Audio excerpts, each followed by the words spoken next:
Matagumpay naman pong nadakip ng Quezon City Police District katuwang ang HN Police ang mga suspect dahil sa kaso ng pagnanakaw sa iba't ibang bahagi ng Quezon City at lalawigan ng Nueva Ecija.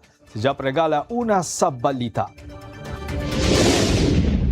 Arestado ang 7 individual na sangkot sa insidente ng nakawan sa iba't ibang lugar sa Quezon City at iba pang lalawigan.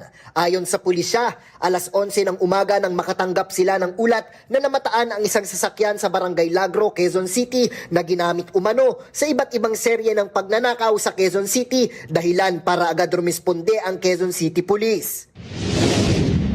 Kaya agad na pumunta ang ating mga operatiba at ganun din ang kasama din ang HN Municipal Police Station at doon po na nagresulta ng pagka-aresto nitong mga suspect. Pito po dito, no? Pito po sila at isa po ang babae. Nitong mga bandang alas 2. Ayon kay Quezon City Police District Assistant Chief PIO Police Captain Feby Madrid, nakailang ulit na ang mga ito sa pagsasagawa ng pagnanakaw sa Quezon City.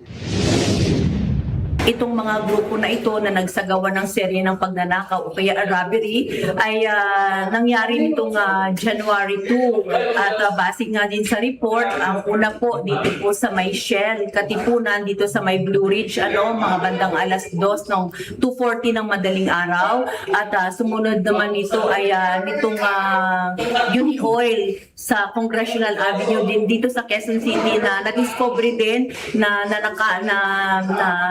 ninakawan noong 7:30 na ng umaga. So, ang nangyari naman po dito sa HN Nueva Ecija ay nitong January 12. Na-recover sa mga suspect ang ilang mga kagamitan sa pagnanakaw, pati na ang vault na kanilang ninakaw sa isang convenience store sa HN Nueva Ecija. Ito po yung isa pong vault na steel vault na ninakaw po nila sa Alphamart. Meron din silang nakuhang cellphone. Ito pong semi-automatic na barrel, pistol, tsaka isang shotgun. At meron ding hindi na-determine na quantity ng suspected na shabu.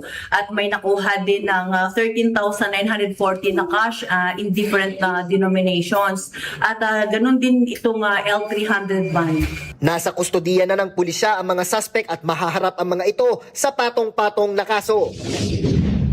Na-turn over na din sa HN Municipal Station dahil sila na din po ang nag-take custody at ang Quezon City Police District ay magsasampa na lamang din ng regular filing dito sa mga suspect at sila po ay maharap sa kasong robbery at ganun din po ang violation sa RA 10591 at itong tinatawag nating Comprehensive Firearms and Ammunition Regulation Act at ganun din po dito sa violation of RA 9165. Nauuna sa balitang totoo at laging bago. Jap Regala, alauna sa balita, Congress TV.